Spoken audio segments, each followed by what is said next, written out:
এই মুহূর্তটা যেন কোনো ছবির মতো। আমি পাহাড়ের চূড়ায়, আর সামনে সারা কাঠমান্ডু শহর। মেঘের আড়াল থেকে সূর্যের আলো ঠিক যেন ছুঁয়ে যাচ্ছে মন। নীরবতার মাঝেও যেন একটা গল্প শোনা যায়। পাহাড়, আকাশ আর বাতাস একসাথে লিখে চলেছে সেই গল্প। একটা অনুভব যা শুধুই এখানকার। ভ্রমণ মানে শুধু নতুন জায়গা দেখা নয়, বরং হৃদয়ে গেঁথে রাখার মতো কিছু মুহূর্ত তৈরি করা।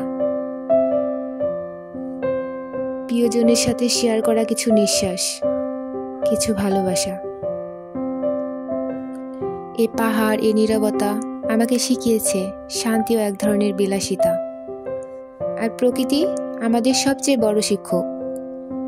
নেপালের হৃদয় ছুঁয়ে যাওয়া এই ভবন আমার ডায়েরিতে রয়ে যাবে চিরকাল।